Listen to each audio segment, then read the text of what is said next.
ਇਹ ਵੀ ਹੋਣਾ ਸੀ ਕਿ ਜੇ ਕਿਸਾਨੀ ਅੰਦੋਲਨ ਨਾ ਚੱਲਦਾ ਤਾਂ ਅਕਾਲੀ ਦਲ ਨੂੰ ਛੱਡ ਕੇ ਉਹ ਇਕੱਲੇ ਚੋਣ ਲੜਦੇ, ਤੇ ਇਹ ਵੀ ਹੋ ਸਕਦਾ ਸੀ ਕਿ ਉਹ ਅਮਰਿੰਦਰ ਸਿੰਘ ਨੂੰ ਆਪਦੇ ਨਾਲ ਲਾਉਂਦੇ। ਇਸ ਗੱਲ ਦੀ ਵੀ ਸਥਿਤੀ ਬਣੀ ਹੋਈ ਸੀ। ਪਰ ਅੱਜ ਜੇ ਅਮਰਿੰਦਰ ਸਿੰਘ ਬੀਜੇਪੀ ਨਾਲ ਜੁੜ ਜਾਂਦਾ ਤਾਂ ਅਮਰਿੰਦਰ ਸਿੰਘ ਦਾ ਵੀ ਕੁਝ ਨਹੀਂ ਬਣਨਾ। ਆਪ ਦੀਆਂ ਸੰਸਥਾਵਾਂ ਦੇ ਵਿੱਚ ਬੜੀ ਬੁਰੀ ਤਰ੍ਹਾਂ ਜਿਹੜਾ ਹੈਗਾ ਇਨਕਰੋਚ ਕੀਤਾ, ਚਾਹੇ ਉਹ ਯੂਨੀਵਰਸਿਟੀਜ਼ ਹੈਗੀਆਂ। ਪਹਿਲੇ ਸਮੇਂ ਤੁਸੀਂ ਦੇਖਿਆ ਹੋਣਾ ਕਿ ਯੂਨੀਵਰਸਿਟੀਆਂ ਦੇ ਵਿੱਚੋਂ ਕੁਝ ਅਪੁਆਇੰਟਮੈਂਟਾਂ ਹੋਈਆਂ ਵਾ ਤਾਂ ਹਾਰਡ ਕੋਰ ਬੰਦੇ ਇਸੇ ਪੰਜਾਬ ਸਰਕਾਰ ਨੇ ਜਿਹੜੇ ਹੈਗੇ ਉਹ RSS ਦੇ ਲਾਏ ਆ। ਸਾਡੀ ਆਪਣੀ ਯੂਨੀਵਰਸਿਟੀ ਦੇ ਵਿੱਚ ਇੱਕ ਬਹੁਤ ਇਦਾਂ ਦੀ ਐਗਜ਼ਾਮਪਲਸ ਹੈਗੀਆਂ। ਇਹਦੇ ਵਿੱਚ ਇੱਕ ਗੱਲ ਆ ਕਿ ਉਹਦੇ ਕੋਲ ਬਹੁਤ ਜ਼ਿਆਦਾ ਪੈਸਾ ਤੇ ਬਹੁਤ ਜ਼ਿਆਦਾ ਪੋਜੀਸ਼ਨਾਂ ਤੇ ਬਹੁਤ ਜ਼ਿਆਦਾ ਪੰਜਾਬ ਗਵਰਨਮੈਂਟ, ਕਾਂਗਰਸ ਦੀ ਗਵਰਨਮੈਂਟ ਨੂੰ ਵੀ ਇਨਫਲੂਐਂਸ ਕਰਨ ਦੀ ਬਹੁਤ ਜ਼ਿਆਦਾ ਸ਼ਕਤੀ ਆ। ਉਹਦੇ ਵਿੱਚ ਵਿਅਕਤੀਆਂ ਨੂੰ ਦੇਣ ਲਈ, ਬਾਕੀ ਜਿਹਨੂੰ ਕਹਿ ਸਕਦੇ ਹਾਂ ਚਮਚੇ ਪੈਦਾ ਕਰਨ ਲਈ, ਜਾਂ ਕਹਿ ਲਓ ਕਿ ਟੁੱਕੜ ਬੋਚ ਪੈਦਾ ਕਰਨ ਲਈ ਉਹਦੇ ਚ ਬਹੁਤ ਸਮਰੱਥਾ। ਤੇ ਉਹਨੇ ਪੰਜਾਬੀਆਂ ਚੋਂ, ਸਿੱਖਾਂ ਚੋਂ ਬਹੁਤ ਅਜਿਹੇ ਲੋਕ ਪੈਦਾ ਕਰ ਲਿਆ। ਉਹਨਾਂ ਲੋਕ ਕਿੰਨੀ ਮਰਜ਼ੀ ਨਫ਼ਰਤ ਕਰੀ ਜਾਣ, ਉਹ ਅੰਦਰ ਵੜ ਕੇ ਆਪਦਾ ਚਾਕਲੇਟ ਖਾਈ ਜਾਂਦੇ। ਸਵਾਗਤ, ਮੈਂ ਹਰਜਿੰਦਰ ਸਿੰਘ ਰੰਧਾਵਾ, ਤੁਸੀਂ ਦੇਖ ਰਹੇ ਹੋ ਪੰਜਾਬ ਟੈਲੀਵਿਜ਼ਨ, ਔਰ ਮੇਰੇ ਨਾਲ ਨੇ ਪ੍ਰੋਫੈਸਰ ਜਗਰੂਪ ਸਿੰਘ ਸੇਖੋਂ, ਗੁਰੂ ਨਾਨਕ ਦੇਵ ਯੂਨੀਵਰਸਿਟੀ ਅੰਮ੍ਰਿਤਸਰ ਤੋਂ, ਔਰ ਇਹਨਾਂ ਦੇ ਨਾਲ ਨੇ ਸਰਦਾਰ ਰਜਿੰਦਰਪਾਲ ਸਿੰਘ ਬਰਾੜ, ਪੰਜਾਬੀ ਯੂਨੀਵਰਸਿਟੀ ਪਟਿਆਲਾ ਤੋਂ। ਦੋਨੇ ਵੱਡੇ ਸਕਾਲਰ ਨੇ, ਲੇਕਿਨ ਮੁੱਦਾ ਵੀ ਅਹਿਮ ਆ, ਪੰਜਾਬ ਦੀ ਰਾਜਨੀਤੀ ਔਰ ਪੰਜਾਬ ਦੇ ਸਮਾਜਿਕ ਜੀਵਨ ਨਾਲ ਜੁੜਿਆ। ਸਭ ਤੋਂ ਪਹਿਲਾਂ ਮੈਂ ਆਪ ਜੀ ਨੂੰ ਜੀ ਆਇਆਂ ਆਖਦਾ।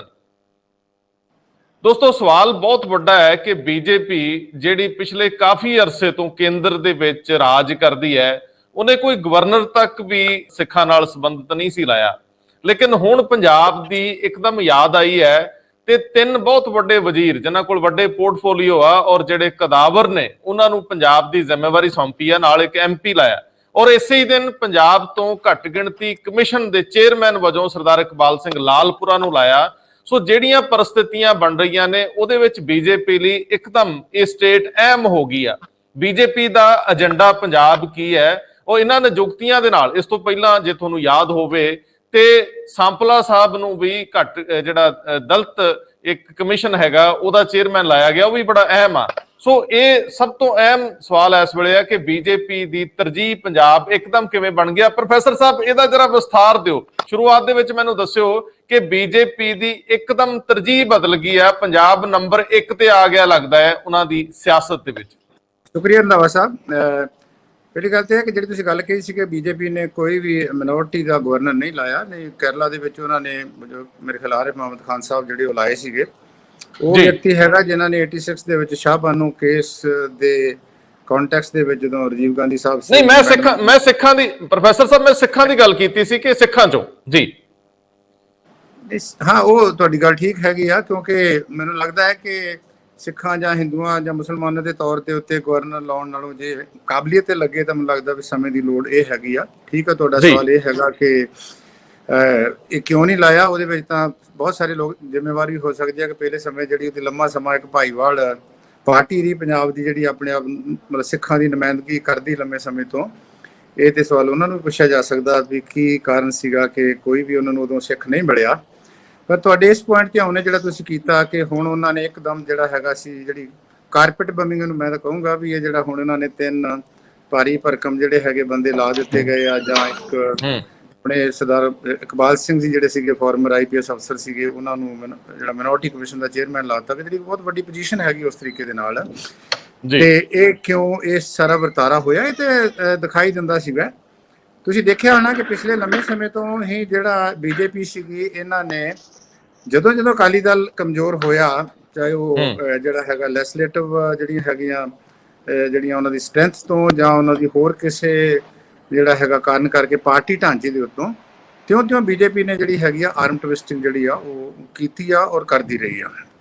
ਕੁਝ ਗੱਲਾਂ ਹੁੰਦੀਆਂ ਸਾਨੂੰ ਨਹੀਂ ਪਤਾ ਲੱਗਦਾ, ਕਿਉਂਕਿ ਪਰਦੇ ਦੇ ਪਿਛਲੇ ਪਾਸੇ ਰਾਜਨੀਤੀ ਜਿਹੜੀ ਹੁੰਦੀ ਅੱਜ ਕੱਲ੍ਹ, ਜਿਹੜੀ ਪਰਦੇ ਤੇ ਦਿਖਾਈ ਦਿੰਦੀ ਆ, ਅਸਲ ਦੇ ਵਿੱਚ ਉਹ ਰਾਜਨੀਤੀ ਹੁੰਦੀ ਨਹੀਂ ਹੈ। ਰਾਜਨੀਤੀ ਜਿਹੜੀ ਹਮੇਸ਼ਾ ਪਰਦੇ ਤੋਂ ਅਗਲੇ ਪਾਸੇ ਜਾ ਕੇ ਜਿਹੜਾ ਨਾ ਜੇ ਦੇਖਿਆ ਜਾਵੇ ਤਾਂ ਉਹ ਅਸਲ 'ਚ ਰਾਜਨੀਤੀ ਹੁੰਦੀ ਹੈ, ਜਿਹੜੀ ਸਾਡੇ ਵਰਗੇ ਸਧਾਰਨ ਲੋਕਾਂ ਨੂੰ ਕਈ ਵਾਰੀ ਬਹੁਤੀ ਸਮਝ ਨਹੀਂ ਆਉਂਦੀ। ਹੁਣ ਤੁਹਾਡਾ ਸਵਾਲ ਇਹ ਹੈ ਕਿ ਬੀਜੇਪੀ ਬੜੀ ਲੰਮੇ ਸਮੇਂ ਦੇ ਉੱਤੋਂ ਇਸ ਮੌਕੇ ਦੇ ਵਿੱਚ ਸੀ ਕਿ ਕਿਸੇ ਨਾ ਕਿਸੇ ਤਰੀਕੇ ਦੇ ਨਾਲ ਸਾਨੂੰ ਮੌਕਾ ਮਿਲੇ ਔਰ ਅਸੀਂ ਜਿਹੜਾ ਹੈਗਾ ਖੁੱਲ੍ਹ ਕੇ ਮੈਦਾਨ ਦੇ ਵਿੱਚ, ਪੰਜਾਬ ਦੇ ਮੈਦਾਨ ਦੇ ਵਿੱਚ ਆਈਏ। ਤੁਸੀਂ ਦੇਖਿਆ ਹੋਣਾ ਕਿ ਪਿਛਲੇ ਸਮੇਂ ਦੇ ਵਿੱਚ ਖਾਸ ਕਰਕੇ ਜਦੋਂ ਇਹ ਭਾਈਵਾਲ ਸਰਕਾਰ ਰਹੀ ਆ, ਇਹਦੇ ਵਿੱਚ ਬਹੁਤ ਸਾਰੀਆਂ ਇਸ ਕਿਸਮ ਦੀਆਂ ਸਟੇਟਮੈਂਟਾਂ ਆਉਂਦੀਆਂ ਸੀ, ਔਰ ਜਿਉਂ-ਜਿਉਂ मतलब उस जीरो सम गेम वाला हिसाब हो गया कि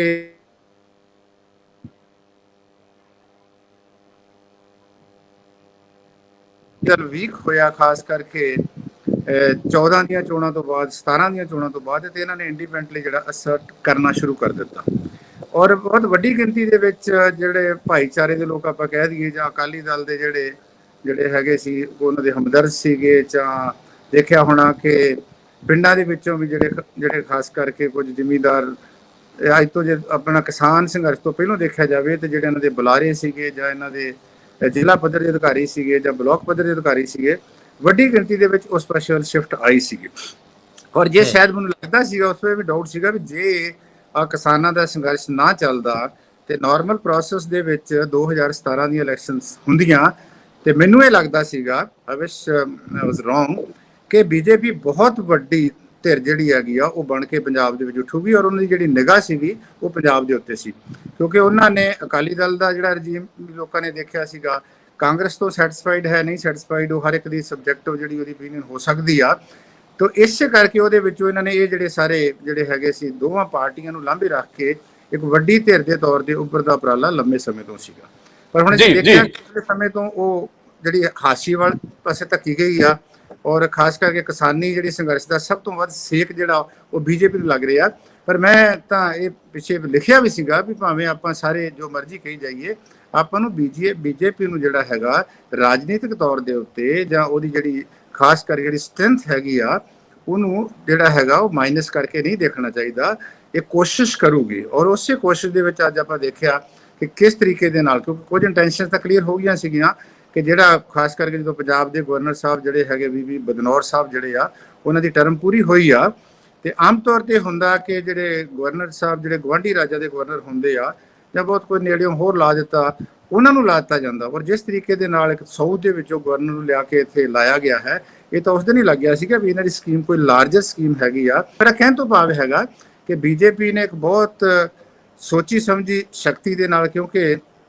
ਦੋ ਮਕਸਦ ਮੈਂ ਜੋ ਦੇਖਦਾ ਇੱਕ ਤਾਂ ਲੱਗਦਾ ਵੀ ਸਾਨੂੰ ਸਭ ਤੋਂ ਜ਼ਿਆਦਾ ਰੈਜ਼ਿਸਟੈਂਸ ਜਿਹੜੀ ਹੈਗੀ ਆ ਉਹ ਪੰਜਾਬ ਦੇ ਵਿੱਚੋਂ ਮਿਲ ਰਹੀ ਆ ਇਹਦੇ ਨਾਲ ਹੋ ਸਕਦਾ ਕਿ ਟੈਂਪਰੇਰੀ ਤੌਰ ਦੇ ਉੱਤੇ ਅਸੀਂ ਇਸ ਕਿਸਮ ਦਾ ਇੰਪ੍ਰੈਸ਼ਨ ਦੇਣ ਦੇ ਵਿੱਚ ਕਾਮਯਾਬ ਹੋ ਜਾਵਾਂਗੇ ਕਿ ਭਾਈ ਅਸੀਂ ਡਰਦੇ ਨਹੀਂਗੇ ਸਰਕਾਰ ਡਰਦੀ ਨਹੀਂ ਹੈ ਬੀਜੇਪੀ ਪਾਰਟੀ ਡਰਦੀ ਨਹੀਂ ਹੈ ਔਰ ਅਸੀਂ ਕਿਉਂਕਿ ਉਹਨਾਂ ਕੋਲ ਸਟੇਟ ਦੀ ਮਾਈਟ ਹੈਗੀ ਆ ਉਹਨਾਂ ਕੋਲ ਸਾਰਾ ਤਾਮਝਾਮ ਹੈਗਾ ਕਿ ਅਸੀਂ ਜਿਹੜਾ ਆਉਣ ਵਾਲਾ ਖੇਡ ਹੈਗਾ ਉਹਦੇ ਵਿੱਚ ਬਹੁਤ ਖੁੱਲ੍ਹ ਕੇ ਜਿਹੜਾ ਹੈਗਾ ਉਹ ਜਿਹੜੀ ਪੰਜਾਬ ਦੀ ਰਾਜਨੀਤੀ ਜਿਹੜੀ ਇਲੈਕਸ਼ਨ ਹੈਗੀ ਉਹ ਖੁੱਲ੍ਹ ਕੇ ਖੇਡਾਂਗੇ ਮੈਨੂੰ ਲੱਗਦਾ ਵੀ ਇਹ ਕੰਪਰੈਸ਼ਨ ਦੇ ਤੌਰ ਦੇ ਉੱਤੇ ਵੀ ਇੱਕ ਸਟ੍ਰੈਟਜੀ ਦੇ ਤੌਰ ਦੇ ਉੱਤੇ ਵੀ ਜਾਂ ਇੱਕ ਉਹਨਾਂ ਦੀ ਘੇਰਾਬੰਦੀ ਕਰਨ ਦੇ ਤੌਰ ਦੇ ਉੱਤੇ ਵੀ ਇਹ ਉਹਨਾਂ ਦੀ ਖੇਡ ਹੋ ਸਕਦੀ ਹੈ ਕਿਉਂਕਿ ਆਪਾਂ ਨੂੰ ਇਹ ਚੀਜ਼ ਨੂੰ ਕਦੀ ਇਗਨੋਰ ਨਹੀਂ ਕਰਨਾ ਚਾਹੀਦਾ ਕਿ ਜਿਸ ਕਿਸਮ ਦੀ ਰਾਜਨੀਤੀ ਬੀਜੇਪੀ ਖੇਡਦੀ ਆ ਜਿਸ ਕਿਸਮ ਦਾ ਉਹ ਜਿਹੜਾ ਕਾਰਡ ਵਰਤਦੀ ਆ ਧਰਮ ਵਾਲਾ ਕਾਰਡ ਵਰਤਦੀ ਆ ਪੰਜਾਬ ਦੇ ਵਿੱਚ ਵੱਡੀ ਗਿਣਤੀ ਦੇ ਵਿੱਚ ਖਸਤੇ ਉਹ ਭਾਈਚਾਰੇ ਦੇ ਨਾਲ ਰੋਕ ਰਹਿੰਦੀ ਆ ਭਾਵੇਂ ਕਿ ਉਹ ਭਾਈਚਾਰੇ ਦੇ ਲੋਕ ਇਹਨਾਂ ਦੀ ਰਾਜਨੀਤਿਕ ਜਿਹੜੀ ਸਕੀਮ ਆ ਉਹਦਾ ਹਿੱਸਾ ਨਹੀਂ ਬਣਦੇ ਪਰ ਫਿਰ ਵੀ ਜਿਹੜੀਆਂ ਜਿਸ ਕਿਸਮ ਦੀਆਂ ਵਿਵਸਥਾਵਾਂ ਹੈਗੀਆਂ ਜਾਂ ਜਿਸ ਕਿਸਮ ਦਾ ਸਾਰਾ ਢਾਂਚਾ ਹੈ ਉਹਦੇ ਵਿੱਚ ਉਹਨੂੰ ਲੱਗਦਾ ਕਿ ਆਪਣਾ ਕਿਉਂਕਿ ਮਲਟੀ ਪਾਰਟੀ ਗੇਮ ਹੋਣ ਜਾ ਰਹੀ ਹੈ ਹੁਣ ਜਿਹੜੀ ਅਗਲੀ ਇਲੈਕਸ਼ਨ ਹੋਣੀ ਆ ਉਹ 4 ਤਰ੍ਹਾਂ ਦੇ ਵਿੱਚ ਹੈ ਔਰ 4 ਤਰ੍ਹਾਂ ਦੇ ਵਿੱਚ ਆਪਾਂ ਨੂੰ ਲੱਗਦਾ ਵੀ ਕਿਹੜੀ ਵੀ ਧਿਰ ਜਿਹੜੀ ਹੈਗੀ ਆ ਉਹ ਕਿਸ ਤਰੀਕੇ ਦੇ ਨਾਲ ਉਹਦੇ ਨਾਲ ਇਹ ਨਹੀਂ ਲੱਗਦਾ ਵੀ ਤੁਸੀਂ ਕਿਹਨੂੰ ਜ਼ਿਆਦੀਆਂ ਪੈਂਦੀਆਂ ਕਿਹਨੂੰ ਘੱਟ ਪੈਂਦੀਆਂ ਪਰ ਜਿਸ ਤਰੀਕੇ ਦੇ ਨਾਲ ਇਹਨਾਂ ਕੋਲ ਸਾਧਨ ਹੈ ਜਿਸ ਤਰੀਕੇ ਨਾਲ ਕੋਈ ਢਾਂਚਾ ਹੈ ਜਾਂ ਜਿਸ ਤਰੀਕੇ ਨਾਲ ਪਿਛਲੇ ਸਮੇਂ 'ਚ RSS ਨੇ ਤੇ ਬਹੁਤ ਇੰਟਰਸਟਿੰਗ ਗੱਲ ਦੇਖਣ ਵਾਲੀ ਹੈਗੀ ਆ ਉਹਨੂੰ ਅਸੀਂ ਦੇਖ ਨਹੀਂ ਰਹੇ ਮੈਂ ਉੱਥੇ ਆਉਂਗਾ ਕਿ RSS ਦਾ ਜਿਹੜਾ ਇੱਕ ਆਪਣਾ ਨੈਟਵਰਕ ਆ ਉਹ ਕਿਵੇਂ ਵਰਕ ਕਰਦਾ ਹੈ ਲੇਕਿਨ ਪ੍ਰੋਫੈਸਰ ਸਾਡੇ ਕੋਲ ਰਜਿੰਦਰਪਾਲ ਸਿੰਘ ਬਰਾੜ ਨੇ ਇਹਨਾਂ ਦੀ ਵੀ ਬਰੀਕ ਸੂਝ ਆ ਰਾਜਨੀਤਿਕ ਪੱਖ ਤੋਂ ਕਿਸਾਨੀ ਮਾਮਲਿਆਂ ਨੂੰ ਲੈ ਕੇ ਪੂਰੇ ਅੰਦੋਲਨ ਨੂੰ ਇਹਨਾਂ ਨੇੜਿਓਂ ਦੇਖਿਆ ਉਹਦੇ ਕਲਚਰਲ ਧਰਾਤਲ ਵੀ ਦੇਖਿਆ ਮੈਨੂੰ ਬਰਾੜ ਸਾਹਿਬ ਇਹ ਦੱਸਿਓ ਕਿ ਜਦੋਂ ਅਜੇ ਇਹ ਮੂਵਮੈਂਟ ਸਿਖਰ ਵੱਲ ਜਾ ਰਹੀ ਹੈ ਕਿਸਾਨੀ ਦੀ ਇਹਦਾ ਕੋਈ ਹੱਲ ਨਜ਼ਰ ਆ ਨਹੀਂ ਰਿਹਾ ਉਸੇ ਸਮੇਂ ਬੀਜੇਪੀ ਪੰਜਾਬ ਨੂੰ ਤਰਜੀਹੀ ਤੌਰ ਤੇ ਚੂਜ਼ ਕਰਦੀ ਹੈ ਤੇ ਆਪਣੇ ਸਿਪਾ ਸਲਾਰ ਸਭ ਤੋਂ ਬਿਹਤਰ ਚਿਹਰੇ ਪੰਜਾਬ ਦੀ ਰਾਜਨੀਤੀ ਤੇ ਲਾ ਦਿੰਦੀ ਹੈ ਔਰ ਪੰਜਾਬ ਨਾਲ ਸੰਬੰਧਿਤ ਦੋ ਵੱਡੇ ਅਹਿਮ ਅਹੁਦੇ ਵੀ ਜਿਹੜੇ ਖਾਸ ਤੌਰ ਤੇ ਦਲਤਾਂ ਵਾਲਾ ਔਰ ਘੱਟ ਗਿਣਤੀ ਕਮਿਸ਼ਨ ਦੇ ਚੇਅਰਮੈਨ ਵਾਲਾ ਉਹ ਵੀ ਪੰਜਾਬ ਦੇ ਹਿੱਸੇ ਆ ਜਾਂਦੇ ਆ ਇੱਥੋਂ ਬੀਜੇਪੀ ਦੀ ਰਣਨੀਤੀ ਕੀ ਤੁਹਾਨੂੰ ਨਜ਼ਰ ਆ ਰਹੀ ਆ ਇੱਕ ਪਾਸੇ ਕਿਸਾਨੀ ਦਾ ਵਿਰੋਧ ਹੈ ਤੇ ਦੂਜੇ ਬੰਨੇ ਪੰਜਾਬ ਨੂੰ ਉਹ ਤਰਜੀਹ ਵਜੋਂ ਦੇਖ ਰਹੇ ਆ ਇਹ ਕਿਹੜੀ ਰਣਨੀਤੀ ਹੈ ਦੇਖੋ ਜਿੱਥੋਂ ਤੱਕ ਗੱਲ ਹੈਗੀ ਆ ਕਿ ਪੰਜਾਬ ਦੀ ਸਿਆਸੀ ਸਥਿਤੀ ਤੇ ਭਾਜਪਾ ਦੀ ਸਟ੍ਰੈਟਜੀ ਦੀ ਜਿਹੜੀਆਂ ਗੱਲਾਂ ਸੇਖੋ ਸਾਹਿਬ ਨੇ ਕੀਤੀਆਂ ਮੈਂ ਸਾਰੀਆਂ ਗੱਲਾਂ ਨਾਲ ਸਹਿਮਤ ਹਾਂ ਉਹ ਕਾਡਰ ਆਧਾਰਿਤ ਪਾਰਟੀ ਆ, ਆਈਡੀਓਲੋਜੀਕਲ ਬੇਸ ਪਾਰਟੀ ਆ। ਲੰਮਾ ਸਮਾਂ ਉਹਨਾਂ ਨੇ ਕੰਮ ਕੀਤਾ ਤੇ ਇਹਦੇ ਲਈ ਉਹਨਾਂ ਨੇ ਲਗਾਤਾਰ ਤਿਆਰੀ ਕੀਤੀ ਤੇ ਉਹਦਾ ਜਿਹੜਾ ਸਟਰਕਚਰ ਆ ਉਹ ਮਲਟੀ ਲੇਅਰਡ ਆ ਤੇ ਮਲਟੀ ਲੇਅਰਡ ਸਟਰਕਚਰ ਦੇ ਵਿੱਚ ਆਰਐਸਐਸ ਇੱਕ ਵਿੰਗ ਆ ਤੇ ਉਸ ਦੀ ਪੋਲੀਟੀਕਲ ਪਾਰਟੀ ਦੂਜੀ ਵਿੰਗ ਆ, ਪਰ ਉਹਨਾਂ ਦੇ ਹੋਰ ਬਹੁਤ ਸਾਰੇ ਵਿੰਗ ਨੇ, ਹੋਰ ਬਹੁਤ ਸਾਰੀਆਂ ਸ਼ਾਖਾਵਾਂ ਨੇ ਜਿਹੜੀਆਂ ਕੰਮ ਕਰਦੀਆਂ। ਜਿਸ ਤਰ੍ਹਾਂ ਲੱਗਦਾ ਹੈਗਾ ਕਿ ਉਹਨਾਂ ਨੇ ਸਮਝਿਆ ਸੀ ਕਿ ਪੰਜਾਬ ਨੂੰ ਲਗਭਗ ਅਸੀਂ ਕਾਬੂ ਕਰ ਲਿਆ ਤੇ ਉਹ ਵਿੱਚ ਕਾਬੂ ਕਰਨ ਦਾ ਜਿਹੜਾ ਤਰੀਕਾ ਹੈਗਾ ਉਹਦੇ ਵਿੱਚੋਂ ਜਿਹੜਾ ਇੱਕ ਪਲਾਨ ਸੀਗਾ, ਉਹ ਪਲਾਨ ਬੜਾ ਸਿੱਧਾ ਸਾਦਾ ਸੀਗਾ ਕਿ ਕਿਸੇ ਵੀ ਖੇਤਰੀ ਪਾਰਟੀ ਨਾਲ ਪਹਿਲਾਂ ਸਾਂਝ ਭਿਆਲੀ ਪਾਓ ਤੇ ਬਾਅਦ ਦੇ ਵਿੱਚ ਉੱਥੇ ਅਸਰ ਰਸੂਖ ਵਧਾ ਕੇ ਉਹਨਾਂ ਨੂੰ ਡਿਚ ਕਰਕੇ ਚੱਲ ਜਾਓ। ਇਹੀ ਗੱਲ ਕਸ਼ਮੀਰ ਦੇ ਵਿੱਚ ਵੀ ਹੋਈ, ਇਹੀ ਗੱਲ ਅਕਾਲੀ ਦਲ ਨਾਲ ਹੋਣੀ ਸੀ, ਇਹੀ ਗੱਲ ਮਹਾਰਾਸ਼ਟਰ ਦੇ ਵਿੱਚ ਹੋ ਰਹੀ ਆ, ਇਹੀ ਗੱਲ ਕਿਸੇ ਸਮੇਂ ਬਸਪਾ ਦੇ ਨਾਲ ਉੱਤਰ ਪ੍ਰਦੇਸ਼ ਦੇ ਵਿੱਚ ਹੋ ਚੁੱਕੀ ਆ। ਇਸ ਖੇਡ ਦੇ ਵਿੱਚੋਂ ਮਾਹਰ ਸੀ ਤੇ ਇਸ ਖੇਡ ਦੇ ਵਿੱਚੋਂ ਲਗਭਗ ਕਾਮਯਾਬ ਹੋ ਚੁੱਕੇ ਸੀਗੇ। ਉਸੇ ਸਮੇਂ ਕਿਸਾਨੀ ਅੰਦੋਲਨ ਚੱਲਦਾ ਹੈ ਤੇ ਕਿਸਾਨੀ ਅੰਦੋਲਨ ਦੇ ਨਾਲ ਕੀ ਹੁੰਦਾ ਹੈ ਕਿ ਉਹਨਾਂ ਦਾ ਭਾਈਵਾਲ ਆ ਜਿਹੜਾ ਉਹ ਸਾਥ ਛੱਡ ਜਾਂਦਾ ਹੈ ਤੇ ਜਿਹੋ ਜਿਹੀ ਸਥਿਤੀ ਦੇ ਵਿੱਚ ਉਹਦੀ ਸਾਥ ਛਡਵਾਈ ਉਹ ਮਾਕੇ ਨਾ ਇਧਰ ਕੇ ਰਹੇ ਨਾ ਉਧਰ ਕੇ ਰਹੇ। ਪਰ ਇਹਦੇ ਨਾਲ ਹੀ ਜਿਹੜਾ ਪਲਾਨ ਬੀ ਆ ਉਹ ਵੀ ਭਾਜਪਾ ਦਾ ਪੂਰੀ ਤਰ੍ਹਾਂ ਤਿਆਰ ਸੀ। ਉਹ ਪਲਾਨ ਬੀ ਪਹਿਲਾਂ ਹੀ ਵਰਕ ਕਰ ਰਿਹਾ ਸੀਗਾ ਕਿ ਪਿੰਡਾਂ ਦੇ ਵਿੱਚੋਂ, ਕਿਸਾਨੀ ਦੇ ਵਿੱਚੋਂ, ਜੱਟ ਕਿਸਾਨੀ ਦੇ ਵਿੱਚੋਂ ਸਿੱਖ ਚਿਹਰੇ ਚੁਣੋ ਕਿ ਉਹਦੇ ਵਿੱਚ ਤਿੰਨ ਗੱਲਾਂ ਕਿ ਪਿੰਡ ਵਿੱਚ ਰਹਿੰਦਾ ਹੋਵੇ, ਜੱਟ ਹੋਵੇ, ਬਾਏ ਕਾਸਟ, ਸਿੱਖ ਹੋਵੇ, ਉਸ ਨੂੰ ਪਾਰਟੀ 'ਚ ਲਿਆਓ ਤੇ ਉਹ ਫਿਰ ਸ਼੍ਰੋਮਣੀ ਅਕਾਲੀ ਦਲ ਦਾ ਤੇ ਕਿਸੇ ਵੀ ਹੋਰ ਖੇਤਰੀ ਉੱਠਣ ਵਾਲੀ ਪਾਰਟੀ ਦਾ ਉਹ ਤੋੜ ਹੋਊਗਾ। ਇਸ ਤੇ ਉਹਨਾਂ ਨੇ ਕੰਮ ਵੀ ਕਰਨਾ ਸ਼ੁਰੂ ਕੀਤਾ ਸੀ ਤੇ ਉਹਦੇ ਵਿੱਚ ਉਹ ਕਾਫੀ ਸਫਲ ਵੀ ਸੀ। ਪਰ ਅਖੀਰ ਜਦੋਂ ਹੁਣ ਦੀ ਜਿਹੜੀ ਸਥਿਤੀ ਆ ਉਹਦੀ ਸਥਿਤੀ ਕਿਹੜੀ ਸਥਿਤੀ ਦੇ ਵਿੱਚ ਉਹ ਕਿਵੇਂ ਵਰਕ ਕਰਨਾ ਹੈ ਉਹਦੇ ਵਿੱਚ 3-4 ਉਹਨਾਂ ਦੇ ਮਨ 'ਚ ਪਲਾਨ ਆ। ਇੱਕ ਤਾਂ ਇਹ ਕਿ ਹੋ ਸਕਦਾ ਜਿਹਦੇ ਕਈ ਵਾਰੀ ਉਹ ਇਸ਼ਾਰੇ ਵੀ ਕਰ ਗਏ ਕਿ ਕੈਪਟਨ ਅਮਰਿੰਦਰ ਸਿੰਘ ਨੂੰ ਹੀ ਤੋੜ ਲਿਆ ਜਾਵੇ, ਕਿਉਂਕਿ ਇਹ ਖੇਡ ਉਹਨਾਂ ਰਾਜਸਥਾਨ 'ਚ ਭਾਵੇਂ ਕਾਮਯਾਬ ਨਹੀਂ ਰਹੀ ਪਰ ਉਹ ਕਿਹਾ ਜਾ ਸਕਦਾ ਹੈ ਕਿ ਮੱਧ ਪ੍ਰਦੇਸ਼ 'ਚ ਕਾਮਯਾਬ ਹੋ ਗਈ। ਤਾਂ ਇਸ ਕਿਸਮ ਦੀ ਖੇਡ ਖੇਡਣ ਦੇ ਮਨ 'ਚ ਹੀ ਸੀ ਕਿ ਉਹ ਤੁਸੀਂ ਬਿਆਨਾਂ ਨੂੰ ਜੇ ਅਸੀਂ ਬਿਟਵੀਨ ਦੀ ਲਾਈਨਸ ਸੁਣੀਏ ਪੜ੍ਹੀਏ ਕਿ ਜਿਵੇਂ ਉਹਨਾਂ ਨੇ ਕਿਹਾ ਕਿ ਇਹ ਤਾਂ ਫੌਜੀ ਆ, ਮੈਂ ਕਿਹਾ ਕਾਂਗਰਸ ਦਾ ਨਹੀਂ ਅਸੀਂ ਇਹ ਤਾਂ ਫੌਜੀ ਆ, ਫੌਜੀ ਦੇਸ਼ ਨਾਲ ਜੋੜਨਾ। ਤੇ ਕਾਫੀ ਹੱਦ ਤੱਕ ਜਿਹੜੇ ਅਮਰਿੰਦਰ ਸਿੰਘ ਦੇ ਬਿਆਨ ਨੇ ਖਾਸ ਕਰਕੇ ਪਾਕਿਸਤਾਨ ਦੇ ਸਬੰਧ ਦੇ ਵਿੱਚ ਤੇ ਸਿੱਖ ਖਾੜਕੂਆਂ ਦੀ ਲਹਿਰ ਵਾਲਿਆਂ ਦੇ ਸਬੰਧ ਵਿੱਚ ਉਹ ਬੀਜੇਪੀ ਦੇ ਆਈਡੀਓਲੋਜੀ ਦੇ ਬੜਾ ਨੇੜੇ ਜਾਂਦੇ ਸੀਗੇ। ਇਹ ਵੀ ਹੋਣਾ ਸੀ ਕਿ ਜੇ ਕਿਸਾਨੀ ਅੰਦੋਲਨ ਨਾ ਚੱਲਦਾ ਤਾਂ ਅਕਾਲੀ ਦਲ ਨੂੰ ਛੱਡ ਕੇ ਉਹ ਇਕੱਲੇ ਚੋਣ ਲੜਦੇ ਤੇ ਇਹ ਵੀ ਹੋ ਸਕਦਾ ਸੀ ਕਿ ਉਹ ਅਮਰਿੰਦਰ ਸਿੰਘ ਨੂੰ ਆਪਦੇ ਨਾਲ ਲਾਉਂਦੇ। ਇਸ ਗੱਲ ਦੀ ਵੀ ਸਥਿਤੀ ਬਣੀ ਹੋਈ ਸੀ। ਪਰ ਅੱਜ ਜੇ ਅਮਰਿੰਦਰ ਸਿੰਘ ਬੀਜੇਪੀ ਨਾਲ ਜੁੜ ਜਾਂਦਾ ਤਾਂ ਅਮਰਿੰਦਰ ਸਿੰਘ ਦਾ ਵੀ ਕੁਝ ਨਹੀਂ ਬਣਨਾ। ਉਸ ਸਥਿਤੀ ਦੇ ਵਿੱਚ ਉਹ ਆਪਣੇ ਤੌਰ ਤੇ ਜਦੋਂ ਆਉਣਾ ਚਾਹੁੰਦੇ ਆ ਤੇ ਉਹ ਦੇਖ ਹੀ ਰਹੇ ਆ ਕਿ ਕੀ ਇੱਥੇ 1 to 1 2 ਪਾਰਟੀ ਦਾ ਮੁਕਾਬਲਾ ਹੋਊਗਾ ਜਾਂ 3 ਪਾਰਟੀ ਦਾ ਆਮ ਆਦਮੀ ਪਾਰਟੀ ਨਾਲ ਮੁਕਾਬਲਾ ਹੋਊਗਾ, ਜਾਂ ਜੇ 4 ਕੋਨਾ ਬਣਾ ਦਿੱਤਾ ਜਾਂਦਾ, 4 ਧਿਰਾਂ ਬਣਾ ਦਿੱਤੀਆਂ ਜਾਂਦੀਆਂ, ਅਕਾਲੀ ਦਲ ਬਸਪਾ ਇੱਕ ਪਾਸੇ, ਕਾਂਗਰਸ ਇੱਕ ਪਾਸੇ, ਆਮ ਆਦਮੀ ਇੱਕ ਪਾਸੇ ਤੇ ਬੀਜੇਪੀ ਉੱਥੇ ਫਿਰ ਇੰਡੀਪੈਂਡੈਂਟ ਕੋਈ ਛੋਟੇ ਮੋਟੇ ਸੈਗਮੈਂਟਸ ਨੂੰ ਨਾਲ ਲੈ ਕੇ ਆਉਂਦੀ ਆ। ਤਾਂ ਉਸ ਸਥਿਤੀ 'ਚ ਜੋ ਗੱਲ ਬਣ ਰਹੀ ਆ ਇਸ ਵੇਲੇ ਦਿਖ ਰਹੀ ਆ ਗੱਲ ਬਣਦੀ, ਉਹ ਇਹ ਦਿਖ ਰਹੀ ਹੈਗੀ ਆ ਕਿ 48-52 ਹੈ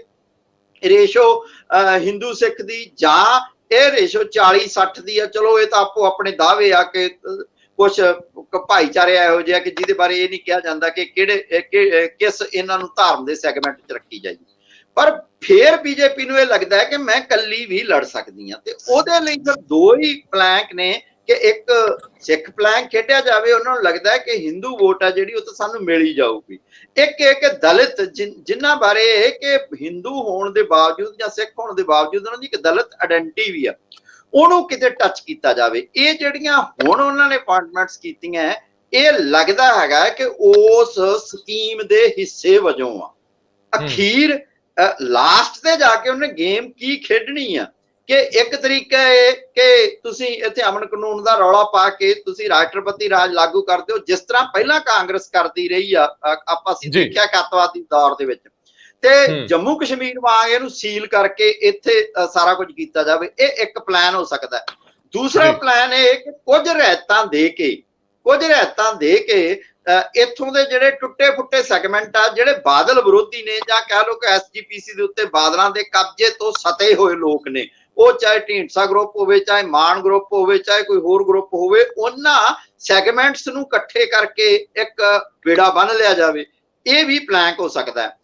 ਇਹਨਾਂ ਤੋਂ ਕਿਹੜੇ ਤੇ ਵਰਕ ਕਰਦੇ ਆ? ਮੈਨੂੰ ਇਹ ਲੱਗਦਾ ਹੈ ਕਿ ਉਹਨਾਂ ਦਾ ਜਿਹੜਾ ਥਿੰਕ ਟੈਂਕ ਆ, ਉਹ ਆਪਦੀ ਪਲਾਨ ਵੀ ਛੇਤੀ ਕੀਤੇ ਬਾਹਰ ਨਹੀਂ ਆਉਣ ਦਿੰਦਾ ਕਿ ਉਹ ਕਿਸ ਪਲਾਨ ਤੇ ਕੰਮ ਕਰ ਰਹੇ ਆ, ਜਾਂ ABC ਕਿੰਨੇ ਪਲਾਨ ਨੇ। ਕਿਉਂਕਿ ਜਿਹੜੀਆਂ ਦੂਜੀਆਂ ਪਾਰਟੀਆਂ, ਉਹਨਾਂ ਦੇ ਬਹੁਤੇ ਪਲਾਨ ਨਹੀਂ, ਕਿ ਸਿੰਗਲ ਪਲਾਨ ਤੇ, ਸਿੰਗਲ ਪਲੈਕ ਤੇ, ਸਿੰਗਲ ਉਹ ਜ਼ਮੀਨ ਤੇ ਖੇਡਦੀਆਂ। ਤਾਂ ਇਹਨਾਂ ਦਾ ਮੁੱਖ ਮੰਤਵ ਆ ਜਿਹੜਾ, ਉਹ ਮੈਨੂੰ ਲੱਗਦਾ ਹੈ ਕਿ ਪੰਜਾਬ ਰਾਜ ਕੇਵਲ ਇੱਕ ਰਾਜ ਵਜੋਂ ਉਹਨਾਂ ਮਹੱਤਵਪੂਰਨ ਨਹੀਂ, ਕਿ ਲੋਕ ਸਭਾ ਦੀਆਂ ਤਾਂ 13 ਹੀ ਸੀਟਾਂ ਹੈਗੀਆਂ, ਉਸ ਤਰ੍ਹਾਂ ਬਹੁਤਾ ਮਹੱਤਵਪੂਰਨ ਨਹੀਂ, ਪਰ ਪੋਲੀਟੀਕਲੀ ਇਹ ਬਹੁਤ ਮਹੱਤਵਪੂਰਨ ਆ ਕਿ ਇੱਕ ਘੱਟ ਗਿਣਤੀ ਦੀ ਸਟੇਟ ਜਿਹਨੂੰ ਉਹ ਸਮਝਦੇ ਕਿ ਸਾਡੇ ਵਿੱਚੋਂ ਹੀ ਆ, ਉਹਨੂੰ ਕਾਬੂ ਰੱਖਣਾ, ਸਰਹੱਦ ਦੇ ਪੱਖੋਂ ਕਾਬੂ ਰੱਖਣਾ, ਤੇ ਜੇ ਕਿਤੇ ਗੱਲ ਜਾਂਦੀ ਦਿਸੇ ਫਿਰ ਬਾਕੀ ਪੰਜਾਬ ਨੂੰ ਅਲੱਗ ਥਲੱਗ ਕਰਕੇ ਬਾਕੀ ਪੰਜਾਬ ਚੋਂ ਰੈਸਟ ਆਫ ਇੰਡੀਆ ਚੋਂ ਵੋਟਾਂ ਖਿੱਚਣੀਆਂ, ਕਿ ਜਿਵੇਂ ਉਦੋਂ ਕਾਂਗਰਸ ਨੇ ਖਿੱਚੀਆਂ ਸੀ ਪੰਜਾਬ ਨੂੰ ਕੁੱਟ ਕੇ। ਤਾਂ ਕਿਹੜੇ ਪਲਾਨ ਤੇ ਕੰਮ ਕਰਦੇ ਆ, ਅਸੀਂ ਅੰਦਾਜ਼ੇ ਹੀ ਲਾ ਸਕਦੇ ਆ, ਕਿਆਸ ਰਾਈਆਂ ਹੀ ਲਾ ਸਕਦੇ। ਬਹੁਤ ਬਹੁਤ ਬਿਹਤਰ ਪ੍ਰੋਫੈਸਰ ਸਾਹਿਬ, ਤੁਸੀਂ ਬੜਾ ਨਿਚੋੜ ਕੱਢਿਆ। ਪ੍ਰੋਫੈਸਰ ਸੇਖੋਂ ਸਾਹਿਬ, ਮੈਨੂੰ ਜ਼ਰੂਰ ਇਹ ਦੱਸੋ, ਇਹ ਗੱਲ ਠੀਕ ਹੈ ਬੀਜੇਪੀ ਦੇ ਮਨ ਮਸਤਕ ਚ ਕਿਤੇ ਇਹ ਵੀ ਆ, ਜਾਂ ਉਹਨਾਂ ਦਾ ਥਿੰਕ ਟੈਂਕ ਸੋਚਦਾ ਕਿ ਜਿੰਨਾ ਵਿਰੋਧ ਔਰ ਜਿੰਨੀ ਕਿਸਾਨੀ ਅੰਦੋਲਨ ਵੇਲੇ ਇਸ ਖਿੱਤੇ ਦੇ ਵਿੱਚੋਂ ਆਵਾਜ਼ ਉੱਠੀ ਹੈ, ਔਰ ਜਿੰਨੀ ਅਣਖ ਦਾ ਮੁਜ਼ਾਹਰਾ ਹੋਇਆ, ਬੀਜੇਪੀ ਦੀ ਤਾਕਤਵਰ ਸਰਕਾਰ ਜਿਹੜੀ ਆ, ਉਹਨੂੰ ਪਹਿਲੀ ਵਾਰੀ ਇਸ ਤਰ੍ਹਾਂ ਫੇਸ ਕਰਨਾ ਪਿਆ। ਉਹਨਾਂ ਨੂੰ ਲੱਗਦਾ ਹੈ ਕਿ ਇਸ ਖਿੱਤੇ ਨੂੰ ਕੰਟਰੋਲ ਕਰਨਾ ਇੱਕ ਮਾਤਰ ਸਾਡੀ ਲੋੜ ਹੋ ਸਕਦੀ ਆ। ਕਦੇ ਇੰਦਰਾ ਗਾਂਧੀ ਨੂੰ ਐਮਰਜੈਂਸੀ ਵੇਲੇ ਪੰਜਾਬੀਆਂ ਨੇ ਇਸੇ ਤਰੀਕੇ ਨਾਲ ਵਿਰੋਧ ਦਿਖਾਇਆ ਸੀਗਾ, ਤੇ ਉਸ ਤੋਂ ਬਾਅਦ ਅਸੀਂ ਸੰਤਾਪ ਚੱਲੇ। ਐਤਕੀ ਅਸੀਂ ਬੀਜੇਪੀ ਦੀ ਪੰਜਾਬ ਨੂੰ ਸਟਰੈਂਥ ਬਣਦੀ ਦੇਖ ਰਹੇ ਹਾਂ, ਜਾਂ ਸੰਤਾਪ ਵੱਲ ਵੱਧ ਰਹੇ ਹਾਂ? ਜਿਵੇਂ ਪ੍ਰੋਫੈਸਰ ਸਾਹਿਬ ਨੇ, ਬਰਾੜ ਸਾਹਿਬ ਨੇ ਬਹੁਤ ਸਾਰੇ ਨੁਕਤੇ ਦਿੱਤੇ ਆ, ਤੁਸੀਂ ਗੱਲ ਇਸ ਸੰਦਰਭ ਚ ਕਿੱਥੋਂ ਤੋਰਨੀ ਚਾਹੋਗੇ ਪ੍ਰੋਫੈਸਰ ਸੇਖੋਂ? ਮੈਨੂੰ ਲੱਗਦਾ ਹੈ ਕਿ ਬਰਾੜ ਸਾਹਿਬ ਨੇ ਬਹੁਤ ਵਿਸਤਾਰ ਸਹਿਤ ਸਾਰੀਆਂ ਗੱਲਾਂ ਦੀ ਜਿਹੜੀ ਹੈਗੀ ਆ ਚਰਚਾ ਕੀਤੀ ਆ। ਦੋ ਤਿੰਨ ਪੁਆਇੰਟ ਮੈਂ ਜੋੜਨਾ ਚਾਹੂੰਗਾ ਇਹਦੇ ਵਿੱਚ, ਚਲੋ ਬਾਅਦ ਚ ਆ ਜਾਊਗਾ। ਜਿਹੜੀ ਤੁਸੀਂ ਗੱਲ ਕੀਤੀ ਆ ਬੀਜੇਪੀ ਲਈ ਪੰਜਾਬ ਜਿਹੜਾ ਹੈਗਾ ਸੀਗਾ ਕਿ ਪੋਲੀਟੀਕਲੀ ਜਿੱਦਾਂ ਉਹਨੇ ਕਿਹਾ 13 ਸੀਟਾਂ ਸੀਗੀਆਂ, ਉਹਨਾਂ ਰੈਲੇਵੈਂਟ ਨਹੀਂ ਆ ਜਿੰਨਾ ਇਹਦੇ ਵਾਸਤੇ ਯੂਪੀ ਰੈਲੇਵੈਂਟ ਹੈ। ਇਸ ਵੇਲੇ ਬੀਜੇਪੀ ਦਾ ਸਾਰਾ ਜ਼ੋਰ ਫੋਕਸ ਯੂਪੀ ਦੇ ਵਿੱਚ ਲੱਗਾ, ਪਰ ਬੀਜੇਪੀ ਕੋਲ ਤਾਕਤ ਬਹੁਤ ਆ। ਇੱਕ ਤਾਂ ਉਹਨਾਂ ਕਿਹਾ ਕਿ ਜਿਹੜੀਆਂ ਇਹਨਾਂ ਦੀਆਂ ਆਰਗੇਨਾਈਜੇਸ਼ਨਸ ਹੈਗੀਆਂ ਸਾਨੂੰ ਸੈਂਕੜੇ ਦੇ ਵਿੱਚ ਗਿਣਤੀ ਹੈਗੀ ਆ, ਜਾਂ ਇਹਨਾਂ ਕੋਲ ਸਾਰਾ ਸਟੇਟ ਪਾਵਰ ਹੈਗੀ, ਸਭ ਕੁਝ ਹੈਗਾ। ਇਹਨਾਂ ਦੇ ਇੱਥੇ ਬੰਦੇ ਜਿਹੜੇ ਹੈਗੇ ਬੜੇ ਲੰਮੇ ਸਮੇਂ ਤੋਂ ਕੰਮ ਕਰ, ਇਹਨਾਂ ਨੇ ਆਪ ਦੀਆਂ ਸੰਸਥਾਵਾਂ ਦੇ ਵਿੱਚ ਬੜੀ ਬੁਰੀ ਤਰ੍ਹਾਂ ਜਿਹੜਾ ਹੈਗਾ ਇਨਕਰੋਚ ਕੀਤਾ। ਚਾਹੇ ਉਹ ਯੂਨੀਵਰਸਿਟੀਜ਼ ਹੈਗੀਆਂ, ਪਹਿਲੇ ਸਮੇਂ ਤੁਸੀਂ ਦੇਖਿਆ ਹੋਣਾ ਕਿ ਯੂਨੀਵਰਸਿਟੀਆਂ ਦੇ ਵਿੱਚੋਂ ਕੁਝ ਅਪਾਇੰਟਮੈਂਟਾਂ ਹੋਈਆਂ ਵਾ, ਤੋਂ ਹਾਰਡਕੋਰ ਬੰਦੇ ਇਸੇ ਪੰਜਾਬ ਸਰਕਾਰ ਨੇ ਜਿਹੜੇ ਹੈਗੇ ਉਹ RSS ਦੇ ਲਾਏ ਆ। ਸਾਡੀ ਆਪਣੀ ਯੂਨੀਵਰਸਿਟੀ ਦੇ ਵਿੱਚ ਇੱਕ ਬਹੁਤ ਇਦਾਂ ਦੀ ਐਗਜ਼ਾਮਪਲਸ ਹੈਗੀਆਂ, ਕਿਸ ਤਰੀਕੇ ਨਾਲ RSS ਦੇ ਵਰਕ ਕਰ ਰਿਹਾ ਪਹਿਲੇ ਸਮੇਂ ਦੇ ਉੱਤੋਂ, ਔਰ ਕਿਸ ਤਰੀਕੇ ਦੇ ਨਾਲ RSS ਜਿਹੜੇ ਹੈਗੇ ਆ ਦੇ ਨਾਲ ਜਿਹੜੀ ਇਹ ਸਾਰੀਆਂ ਅਥਾਰਟੀਜ਼ ਉਸ ਤਰੀਕੇ ਨਾਲ ਚੱਲ ਰਹੀਆਂ। ਮੈਂ ਉਹਨਾਂ ਨਾਲ ਸਹਿਮਤ ਹੈਗਾ ਕਿ ਜਿਹੜਾ ਇਹਦੇ ਵਿੱਚ ਖਾਸ ਕਰਕੇ ਜਿਹੜੇ ਸਟੇਟ ਦੇ ਵਿੱਚ ਜਿਹੜੇ ਪਾਵਰਫੁਲ ਜਿਹੜੇ ਲੋਕ ਹੈਗੇ ਆ, ਉਹਨਾਂ ਦਾ ਸਿੱਧੇ ਤੌਰ ਤੇ ਸੰਬੰਧ ਹੈਗਾ। ਇੱਕ ਪੁਆਇੰਟ ਇਹ ਹੈ। ਦੂਸਰਾ ਇਹ ਹੈ ਕਿ ਉਹ ਇਸ ਤਰੀਕੇ ਨੂੰ ਵੀ ਦੇਖ ਰਹੇ ਆ ਕਿ ਜਿਹੜਾ ਸਟਰਕਚਰਲ ਕੰਟਰਾਡਿਕਸ਼ਨ ਹੈਗੀ ਆ, ਕਿਉਂਕਿ ਕਿਸਾਨਾਂ ਦਾ ਸੰਘਰਸ਼ ਵਾ, ਔਰ ਕਿਸਾਨਾਂ ਦੀ ਬੇਜ਼ਮੀਨੀਆਂ ਦੇ ਨਾਲ, ਖਾਸ ਕਰਕੇ ਦਲਿਤਾਂ ਦੇ ਨਾਲ ਜਿਹੜੀ ਹੈਗੀ ਆ, ਉਹਨੂੰ ਉਹ ਢਾਂਚਾਗਤ ਲੜਾਈ ਦੇ ਤੌਰ ਤੇ ਦੇਖਦੇ ਆ ਵੀ ਇਹ ਇਹਨਾਂ ਦੀ ਜਿਹੜੀ ਹੈਗੀ ਆ ਮੁੱਢ ਕਦੀਮ ਦੇ ਵਿੱਚ ਹੈਗੀ ਆ। ਇਹ ਗੱਲ ਠੀਕ ਆ ਕਿ ਸਾਡੇ ਬਹੁਤ ਪਾਵਰਫੁਲ ਲੈਫਟ ਮੂਵਮੈਂਟਸ ਵੀ ਰਹੀਆਂ ਹੈਗੀਆਂ, ਜਾਂ ਹੋਰ ਮੂਵਮੈਂਟਸ ਵੀ ਰਹੀਆਂ ਇਸ ਕਿਸਮ ਦੀਆਂ ਜਿਹੜੀਆਂ ਪ੍ਰੋਗਰੈਸਿਵ ਸੀਗੀਆਂ। ਉਹ ਜਿਹੜਾ ਕਾਸਟ ਵਾਲਾ ਕੁਐਸਚਨ ਸੀਗਾ ਉਹਨੂੰ ਬਹੁਤਾ ਰਿਜ਼ੋਲਵ ਨਹੀਂ ਕਰ ਸਕੇ, ਉਹ ਅਜੇ ਵੀ ਸਟੈਂਡ ਕਰਦਾ। ਔਰ ਖਾਸ ਕਰਕੇ ਤੁਸੀਂ ਕਿਹਾ ਕਿ ਜਿੱਦਾਂ ਉਹਨਾਂ ਨੇ ਦੁਆਬੇ ਦੀ ਗੱਲ ਕਰਦੇ ਆ, ਜਿਹਦੇ ਵਿੱਚ ਉਹਨਾਂ ਨੇ ਆਪਣਾ ਉਹਨਾਂ ਦਾ ਜਿਹੜਾ ਹੈਗਾ ਸੰਪਲਾ ਸਾਹਿਬ ਨੂੰ ਉੱਥੇ ਲਾਇਆ ਹੈ। ਸੋ ਇਹ ਗੱਲ ਬਹੁਤ ਆ। ਵੱਡੀ ਗਿਣਤੀ ਦੇ ਵਿੱਚ ਆਲਮੋਸਟ ਤੀਸਰਾ ਹਿੱਸਾ ਆਬਾਦੀ ਜਿਹੜੀ ਹੈਗੀ ਆ ਉਹ ਦਲਿਤਾਂ ਦੀ ਆਬਾਦੀ ਹੈਗੀ ਆ। 34 ਸੀਟਾਂ ਸਾਡੇ ਕੋਲ ਜਿਹੜੀਆਂ ਹੈਗੀਆਂ ਉਹ ਰਿਜ਼ਰਵ ਹੈਗੀਆਂ। ਇਹ ਸਾਰੀਆਂ ਕੈਲਕੂਲੇਸ਼ਨ ਉਹਨਾਂ ਦੇ ਕੋਲ ਹੈਗੀਆਂ, ਔਰ ਇਹ ਵੀ ਉਹਨਾਂ ਨੂੰ ਸਾਹਮਣੇ ਰੱਖ ਕੇ ਚੱਲ ਰਿਹਾ। ਮੈਨੂੰ ਇੱਕ ਹੋਰ ਲੱਗਦਾ ਹੈ ਕਿ ਇਹਦੇ ਨਾਲ ਨਾਲ ਜਿਹੜਾ ਸ਼ਾਇਦ ਆਇਆ ਨਹੀਂ ਕੰਟੈਕਸਟ ਦੇ ਵਿੱਚ, ਇੱਥੇ ਬਾਬਿਆਂ ਦਾ, ਡੇਰਿਆਂ ਦਾ ਜਿਹੜਾ ਹੈਗਾ ਵਾ, ਸਾਧਾਂ ਦਾ ਬਹੁਤ ਵੱਡਾ ਰੋਲ ਪਿਛਲੇ ਸਮੇਂ 'ਚ ਰਿਹਾ ਵਾ, ਤੇ ਹੁਣ ਵੀ ਹੈਗਾ। ਉਹਨਾਂ ਦੀ ਫੋਲੋਇੰਗ ਬਹੁਤ ਜ਼ਿਆਦਾ ਹੈ। ਆਪਾਂ ਨੂੰ ਵੀ ਪਤਾ ਕਿ ਪਹਿਲੇ ਕੁਝ ਸਮੇਂ ਦੇ ਵਿੱਚ ਇੱਥੋਂ ਦੇ ਕੁਝ ਜਿਹੜੇ ਹੈਗੇ ਡੇਰੇ ਹੈ ਉਹ ਬਹੁਤ ਹੀ ਕੰਟਰੋਵਰਸੀ ਦੇ ਵਿੱਚ ਰਹੇ ਆ। ਉਹਨਾਂ ਲਈ ਦੋਨੋਂ ਜਿਹੜੀਆਂ ਪਾਰਟੀਆਂ, ਵੱਡੀਆਂ ਪਾਰਟੀਆਂ, ਚਾਹੇ ਉਹ ਕਾਂਗਰਸ ਹੈਗੀ ਆ, ਚਾਹੇ ਇਸ ਵੇਲੇ ਜਿਹੜੀ ਅਕਾਲੀ ਦਲ ਹੈਗੀ ਆ, ਉਹ ਪਰਸੋਨਾ ਨਾਨ ਗ੍ਰਾਂਟਾ ਹੈਗੀ ਆ। ਔਰ ਆਮ ਆਦਮੀ ਪਾਰਟੀ ਬਾਰੇ ਤਾਂ ਕਿਉਂਕਿ ਬਹੁਤਾ ਮੈਂ ਨਹੀਂ ਕਹੂੰਗਾ, ਤੇ ਉਹਨਾਂ ਦੀ ਜਿਹੜੀ ਪਿਛਲੇ ਸਮੇਂ ਦੇ ਵਿੱਚ ਰੈਸਕਿਊ ਦੇ ਉੱਤੇ ਆਉਣ ਵਾਸਤੇ ਇਹ ਜਿਹੜੀ ਬੀਜੇਪੀ ਹੈ, ਸ਼ਾਇਦ ਮੈਂ ਬਹੁਤਾ ਸਿੱਧਾ ਰੈਫਰੈਂਸ ਨਾ ਦੇਵਾਂ, ਤੇ ਇੱਥੋਂ ਦੇ ਇੱਕ ਬਹੁਤ ਵੱਡੇ ਡੇਰੇ ਦੇ ਬਹੁਤ ਵੱਡੇ ਜਿਹੜੇ ਸੰਤ ਹੈਗੇ ਸੀਗੇ, RSS ਦੇ ਜਿਹੜੇ ਮੁਖੀ ਸੀਗੇ, ਤੁਹਾਡੇ ਮਾਲਵੇ ਦੇ ਸਾਊਥ ਮਾਲਵੇ ਦੇ ਵਿੱਚ ਇੱਕ ਜਗ੍ਹਾ ਤੇ ਆਏ ਸੀਗੇ, ਤੇ ਉਹ ਇੱਥੋਂ ਦੇ ਸੰਤ ਜਿਹੜੇ ਹੈਗੇ ਸੀ ਉੱਥੇ ਜਹਾਜ਼ ਲੈ ਕੇ ਮਿਲਣ ਗਏ ਸੀਗੇ। ਤੇ ਮੈਨੂੰ ਇਹ ਲੱਗਦਾ ਕਿ ਇਹ ਜਿਹੜੇ ਬੀਜੇਪੀ ਦੀ ਜਿਹੜੀ ਪਲਾਨ ਹੈਗੀ ਆ, ਉਹਦੇ ਵਿੱਚੋਂ ਆ ਜਿਹੜਾ ਪਾਰਟ ਹੈਗਾ ਵਾ ਕਿਉਂਕਿ ਸਦਰਨ ਮਾਲਵੇ ਦੇ ਵਿੱਚ ਜਿਹੜਾ ਡੇਰਾ ਸੱਚਾ ਸੌਦਾ ਹੈਗਾ, ਉਹਦੇ ਵਿੱਚ ਸਾਡੇ ਆਪਣੇ ਜਿਹੜਾ ਹੈਗਾ ਸੀ ਕੁਝ ਅਨੁਭਵ ਦੇ ਨਾਲ ਕਿ ਵੱਡੀ ਗਿਣਤੀ ਦੇ ਵਿੱਚ ਆਪਾਂ ਕਹਿ ਲਈਏ, ਮੈਂ ਹੁਣ ਤਾਂ ਇਸ ਵੇਲੇ ਕਹਿ ਸਕਦਾ ਵੀ 18-20 ਅਸੈਂਬਲੀ ਕਾਂਸਟੀਟਿਊਂਸੀ ਤਾਂ ਹੈਗੀਆਂ ਸੀ, ਇੱਥੋਂ ਜ਼ਿਆਦੀਆਂ ਵੀ ਸੀਗੀਆਂ ਕਿ ਜਿਹਦੇ ਵਿੱਚ ਉਹਦਾ ਪ੍ਰਭਾਵ ਬਹੁਤ ਵਿਜ਼ੀਬਲ ਸੀ, ਜਿਹੜਾ ਪ੍ਰਭਾਵ 2007 ਦੇ ਵਿੱਚ ਕਾਂਗਰਸ ਦੀ ਮਾਲਵੇ ਦੇ ਜਿੱਤ ਦੇ ਵਿੱਚੋਂ ਆਇਆ ਸੀਗਾ। ਸੋ ਮੇਰਾ ਕਹਿਣ ਤੋਂ ਭਾਵ ਹੈਗਾ ਕਿ ਕਿਉਂਕਿ ਉਹਨਾਂ ਕੋਲ ਸਾਰੇ ਸਾਧਨ ਹੈਗੇ ਆ, ਉਹਨਾਂ ਕੋਲ ਇੱਕ ਧਿਰ ਹੈਗੀ ਆ, ਉਹਨਾਂ ਦੀ ਕਮਾਂਡ ਹੈਗੀ ਆ। ਉਹ ਇਦਾਂ ਨਹੀਂ ਹੈ ਕਿ ਜਿੱਦਾਂ ਹੁਣ ਕਾਂਗਰਸ ਦੇ ਵਿੱਚ ਹੋ ਰਿਹਾ ਕਿ ਕੋਈ ਬੋਲੀ ਬੋਲਦਾ, ਕੋਈ ਬੋਲੀ ਬੋਲਦਾ ਹੈ, ਔਰ ਉਹਨਾਂ ਦੇ ਵਿੱਚ ਇਹ ਜਿਹੜੀਆਂ ਆਰਗੇਨਾਈਜੇਸ਼ਨਸ ਉਹਨਾਂ ਨੇ ਬਣਾਈਆਂ, ਉਹਨਾਂ ਨੂੰ ਅਸਾਈਨ ਕੀਤਾ, ਉਹ ਬਹੁਤ ਹੀ ਰਿਲੀਜੀਅਸਲੀ ਇਹ ਸਾਰਾ ਜਿਹੜਾ ਕੰਮ ਦਿੱਤਾ ਜਾਂਦਾ ਵਾ ਉਹਨੂੰ ਕਰਦੇ ਆ। ਤਾਂ ਕਹਿਣ ਤੋਂ ਭਾਵ ਇਹ ਹੈਗਾ ਕਿ ਇੱਕ ਤਾਂ ਬੀਜੇਪੀ ਜੇ ਇੱਥੇ ਇਨਰੋਡਸ ਬਣਾਉਂਦੀ ਆ, ਕਿਉਂਕਿ ਸਾਨੂੰ ਸਭ ਨੂੰ ਪਤਾ ਹੈ ਕਿ ਜਿਹੜੀਆਂ ਰਵਾਇਤੀ ਪਾਰਟੀਆਂ ਹੈ, ਖਾਸ ਕਰਕੇ ਅਕਾਲੀ ਦਲ ਨੂੰ ਬਹੁਤ ਵੱਡੀ ਸੱਟਬੈਕ ਲੱਗੀ ਆ, ਉਹਦੇ ਜਿਹੜੇ ਸੀਨੀਅਰ ਬੰਦੇ ਸੀ ਉਹਨੂੰ ਛੱਡ ਕੇ ਚਲੇ ਗਏ। ਅਜੇ ਵੀ ਅਕਾਲੀ ਦਲ ਨੂੰ ਬਹੁਤ ਮਿਹਨਤ ਕਰਨੀ ਪੈ ਰਹੀ ਆ ਆਪਣੀ ਕ੍ਰੈਡੀਬਿਲਿਟੀ ਨੂੰ ਦੁਬਾਰਾ ਬਣਾਉਣ ਵਾਸਤੇ, ਔਰ ਜਿਸ ਕਿਸਮ ਦੀ ਉਹਨੂੰ ਆਪੋਜੀਸ਼ਨ ਹੋ ਰਹੀ ਕਿਸਾਨੀ ਵਾਲੇ ਪਾਸੇ ਤੋਂ, ਔਰ ਉਹਦੇ ਲਈ ਉਹ ਬਹੁਤ ਚੈਲੰਜ ਹੋ ਰਿਹਾ। ਕਾਂਗਰਸ ਤੋਂ ਕਿੰਨੇ ਕੁ ਲੋਕ ਖੁਸ਼ ਹੋਏ ਤੁਹਾਨੂੰ ਸਾਰਿਆਂ ਨੂੰ ਸਾਨੂੰ ਪਤਾ ਹੈਗਾ। ਆਮ ਆਦਮੀ ਪਾਰਟੀ ਦਾ ਊਠ ਕਿਸ ਕਰਵਟ ਬੋਲ ਬੈਠਦਾ ਹੈ, ਕਿਉਂਕਿ 17 ਦੇ ਵਿੱਚ ਵੀ ਆਮ ਆਦਮੀ ਪਾਰਟੀ ਦੀ ਇੱਕ ਬਹੁਤ ਵੱਡੀ ਇਸ ਤਰੀਕੇ ਨਾਲ ਚੱਲੀ ਸੀਗੀ ਵੀ ਇਹ ਬਹੁਤ ਪਾਪੂਲਰ ਹੋ ਰਿਹਾ। ਜਿਸ ਤਰੀਕੇ ਕਿਸ ਸਮੇਂ ਦੇ ਵਿੱਚ 2012 ਦੇ ਵਿੱਚ ਇਲੈਕਸ਼ਨ ਤੋਂ ਪਹਿਲਾਂ ਜਿਹੜੀ PP ਪਾਰਟੀ ਸੀਗੀ ਉਹਦੀ ਹਵਾ ਚੱਲਦੀ ਸੀ। ਹਵਾ ਬਣਾਉਣੀ ਜਾਂ ਅੰਦਰ ਰਹਿ ਕੇ ਉਹਨੂੰ ਵੋਟਾਂ 'ਚ ਟਰਾਂਸਲੇਟ ਕਰਨਾ, ਮੇਰੇ ਖਿਆਲ ਕਿ ਇਸ ਮਾਮਲੇ ਦੇ ਵਿੱਚ ਬੀਜੇਪੀ ਦਾ ਇਸ ਵੇਲੇ ਕੋਈ ਸਾਨੀ ਜਿਹੜਾ ਵਾ ਇਸ ਨਾ ਤਾਂ ਪੰਜਾਬ ਦੇਸ਼ ਦੇ ਵਿੱਚ ਹੀ ਹੈਗਾ, ਨਾ ਪੰਜਾਬ ਦੇ ਵਿੱਚ ਹੈਗਾ। ਪਰ ਹਾਂ ਇੱਕ ਗੱਲ ਜ਼ਰੂਰ ਹੈਗੀ ਆ ਕਿ ਇੰਦਰਾ ਗਾਂਧੀ ਨੇ ਪੰਜਾਬ ਨੂੰ ਐਕਸਪੈਰੀਮੈਂਟ ਦੇ ਯੂਜ਼ ਤੌਰ ਤੇ ਵਰਤਿਆ ਸੀਗਾ, ਉਹਨਾਂ ਦਾ ਕੀ ਬਣਿਆ। ਬੀਜੇਪੀ ਜੇ ਉਹਨੂੰ ਐਕਸਪੈਰੀਮੈਂਟ ਦੇ ਤੌਰ ਤੇ ਕਰਦੀ ਹੈ, ਮੈਂ ਕਿਹਾ ਸਭ ਤੋਂ ਵੱਡਾ ਚੈਲੰਜ ਇਹ ਬਣਿਆ ਕਿ ਜੇ ਅਸੀਂ ਪੰਜਾਬ ਦੇ ਵਿੱਚ, ਕਿਉਂਕਿ ਜਦੋਂ ਪਾਵਰ ਆ ਜਾਂਦੀ ਆ, ਤੁਸੀਂ ਦੇਖੋ ਹਰਿਆਣੇ ਦੇ ਵਿੱਚ ਇਹਨਾਂ ਨੇ ਗੱਲ ਕੀਤੀ ਸੀ ਕਿ ਇਸ ਤਰੀਕੇ ਨਾਲ ਮੇਨ ਸਟ੍ਰੀਮ ਪਾਰਟੀਆਂ ਦੇ, ਰੀਜਨਲ ਪਾਰਟੀਆਂ ਦੇ ਮੋਢੇ ਤੇ ਚੜ੍ਹ ਕੇ ਜਿਹੜਾ ਹੈਗਾ ਵਾ ਇਹ ਨਾਲ ਆਉਂਦੇ ਆ ਤੇ ਮੁੜ ਕੇ ਉਹਨੂੰ ਡਿਸਪਲੇਸ ਕਰਦੇ। ਹਰਿਆਣੇ ਦਾ ਵੀ ਇਹੀ ਕੇਸ ਸੀਗਾ ਕਿ ਕਿਸ ਤਰੀਕੇ ਨਾਲ ਲੋਕ ਦਲ ਦੇ ਨਾਲ ਇੱਕ ਜੂਨੀਅਰ ਪਾਰਟੀ ਦੇ ਤੌਰ ਤੇ ਆਇਆ ਸੀਗਾ, ਔਰ ਹੌਲੀ ਹੌਲੀ ਦੇਖੋ ਸੈਕੰਡ ਟਾਈਮ ਉੱਥੇ ਉਹਨੇ ਸਰਕਾਰ ਬਣਾ ਲਈ, ਔਰ ਜਿਸ ਤਰੀਕੇ ਦਾ ਵਰਤਾਰਾ ਉਹ ਕਰ ਰਹੇ ਆ ਉਹਦੇ ਵਿੱਚ ਲੱਗਦਾ ਹੈ ਕਿ ਉਹ ਪਰਵਾਹ ਹੀ ਨਹੀਂ ਕਰਦੇ ਕਿਸੇ ਚੀਜ਼ ਦੀ। ਤੇ ਉਹਨਾਂ ਨੂੰ ਇਹ ਲੱਗਦਾ ਕਿ ਜੇ ਰੈਜ਼ਿਸਟੈਂਸ ਜਿਹੜੀ ਹੈਗੀ ਆ, ਜੇ ਪੰਜਾਬ ਤੋਂ ਆਉਂਦੀ ਆ, ਕਿਸਾਨੀ ਤੋਂ ਆਉਂਦੀ ਆ, ਤੇ ਕਿਉਂਕਿ ਸਾਡੀ ਕਿਸਾਨੀ ਜਿਹੜੀ ਹੈਗੀ ਆ, ਕਿਸਾਨੀ ਹੁਣ ਸਟਰਗਲ ਹੋ ਰਹੀ ਬਹੁਤ ਜ਼ਬਰਦਸਤ ਹੋ ਰਹੀ ਆ, ਪਰ ਸਾਡਾ ਕਿਸਾਨੀ ਦਾ ਜਿਹੜਾ ਖਾਸ ਕਰਕੇ ਵੇਖਿਆ ਵੀ ਢਾਂਚਾ ਬਹੁਤ ਤਰ੍ਹਾਂ ਚਰਮਲਾਇਆ ਹੈ। ਸਾਡਾ ਕਿਸਾਨੀ ਜਿਹੜੀ ਆ ਬਹੁਤ ਤਰ੍ਹਾਂ ਟੁੱਟ ਚੁੱਕੀ ਆ, ਕਿਉਂਕਿ ਕਿਸਾਨੀ ਬਹੁਤ ਛੋਟੀ ਕਿਸਾਨੀ ਰਹਿ ਗਈ ਆ, ਕਿਸਾਨੀ ਦੇ ਵਿੱਚ ਵਾਇਬਿਲਿਟੀ ਨਹੀਂ ਹੈਗੀ। ਔਰ ਇਹ ਵੀ ਹੈਗਾ ਕਿ ਹੁਣ ਸਾਡੀ ਆਉਣ ਵਾਲੀ ਪੀੜ੍ਹੀ ਜਿਹੜੀ ਹੈਗੀ ਆ ਉਹ ਕਿਸਾਨੀ ਦੇ ਵਿੱਚ ਇੰਟਰਸਟ ਨਹੀਂ ਲੈ ਰਹੀ। ਇਹਦੇ ਨਾਲ ਹੈਗਾ ਕਿ ਬਹੁਤ ਵੱਡੀ ਗਿਣਤੀ ਦੇ ਜਿਹੜੇ ਯੰਗ ਜਵਾਨ ਬੱਚੇ ਹੈਗੇ ਆ ਉਹ ਇੱਥੋਂ ਇਨਵੋਲੰਟਰੀ ਮੂਵ ਕਰ ਰਹੇ ਆ। ਸੋ ਮੇਰਾ ਕਹਿਣ ਤੋਂ ਭਾਵ ਹੈਗਾ ਕਿ ਜਦੋਂ ਬੀਜੇਪੀ ਨੇ ਪੰਜਾਬ ਦੇ ਵਿੱਚ ਡਿਸੀਜਨ ਲਿਆ, ਜਾਂ ਬੀਜੇਪੀ ਨੇ ਇੱਥੇ ਆਣ ਕੇ ਪੈਨੀਟ੍ਰੇਸ਼ਨ ਦੀ ਗੱਲ ਕੀਤੀ, ਜਾਂ ਜਿਸ ਤਰੀਕੇ ਨਾਲ ਭਾਰੀ ਭਰਕਮ ਤਰੀਕੇ ਦੇ ਨਾਲ ਹੀ ਆਪਣੇ ਲੀਡਰ ਲਿਆਂਦੇ ਜਾਂ ਪ੍ਰਚਾਰ ਲੈ ਕੇ ਆਉਣਗੇ, ਉਹ ਇੱਕ ਏਜੰਡੇ ਦੇ ਤਹਿਤ ਆਏ ਆ, ਔਰ ਏਜੰਡਾ ਉਹਨਾਂ ਦਾ ਹੈਗਾ ਵੀ ਕਿਸੇ ਨਾ ਕਿਸੇ ਤਰੀਕੇ ਨਾਲ ਕੁਝ ਵੀ ਹੋ ਸਕੇ ਧਿਰ ਬਣ ਕੇ ਇੱਥੋਂ ਉੱਠਿਆ ਜਾਵੇ, ਤੇ ਜੇ ਧਿਰ ਬਣ ਕੇ ਉੱਠਿਆ ਜਾਵੇ ਤੇ ਆਉਣ ਵਾਲੇ ਸਮੇਂ ਦੇ ਵਿੱਚ ਉਹ ਜਿਹੜਾ ਹੈਗਾ ਵਾ ਉਹ ਆਪਣੀ ਜਿਹੜੀ ਪੋਲੀਟੀਕਲ ਤਾਕਤ ਉਹਨੂੰ ਹੋਰ ਸਟਰੋਂਗ ਕਰ ਸਕਦੇ ਆ। ਜੀ ਪ੍ਰੋਫੈਸਰ ਸਾਹਿਬ, ਆਖਰੀ ਰਾਉਂਡ ਹੈ, ਮੈਂ ਪ੍ਰੋਫੈਸਰ ਬਰਾੜ ਸਾਹਿਬ ਕੋ ਜਾਣਾ ਚਾਹੂੰਗਾ, ਜ਼ਿਆਦਾ ਤੁਹਾਡਾ ਸਮਾਂ ਨਹੀਂ ਲੈਣਾ, ਬੜਾ ਕੀਮਤੀ ਹੁੰਦਾ ਇਸ ਵੇਲੇ ਦਾ ਸਮਾਂ। ਮੈਨੂੰ ਪ੍ਰੋਫੈਸਰ ਬਰਾੜ ਇਹ ਜ਼ਰੂਰ ਦੱਸਿਓ ਕਿ ਜੇ ਬੀਜੇਪੀ ਪੰਜਾਬ 'ਚ ਪੈਰ ਰੱਖ ਰਹੀ ਆ ਇਸ ਤਰੀਕੇ ਨਾਲ, ਸਾਬਤ ਕਦਮੀ ਉਹ ਆ ਰਹੇ ਆ ਔਰ ਇੰਨੇ ਵਿਰੋਧ ਦੇ ਬਾਵਜੂਦ ਉਹ ਵੱਡੇ ਫੈਸਲੇ ਲੈ ਰਹੇ ਆ, ਕੀ ਪੰਜਾਬ ਲਈ ਉਹਨਾਂ ਦਾ ਕੋਈ ਕੇਂਦਰੀ ਸਹਾਇਤਾ ਦੇ ਰੂਪ 'ਚ, ਕੇਂਦਰ ਦੀਆਂ ਕੋਈ ਸਕੀਮਸ ਦੇ ਰੂਪ ਦੇ ਵਿੱਚ ਵੀ ਉਹ ਇੱਥੇ ਪੇਸ਼ ਹੋਣਗੇ? ਤੁਹਾਨੂੰ ਲੱਗਦਾ ਹੈ ਕਿ ਜਿਹੜੀ ਉਹਨਾਂ ਦੀ ਪਾਵਰ ਹੈ ਉਹ ਪਾਵਰ ਕਾਰਪੋਰੇਟਸ ਦੀ ਪਾਵਰ ਵੀ ਹੈ ਤੇ ਉਹ ਸਾਰੀ ਸੱਤਾ ਦੀ ਪਾਵਰ ਵੀ ਹੈ? ਕੀ ਪੰਜਾਬ ਨੂੰ ਆਉਂਦੇ ਦਿਨੀ ਬੀਜੇਪੀ ਦੇ ਮੰਚ ਤੋਂ ਕੋਈ ਆਰਥਿਕ ਫਾਇਦਾ, ਸਮਾਜਿਕ ਤੌਰ ਤੇ ਕੁਝ ਘੋਸ਼ਣਾਵਾਂ,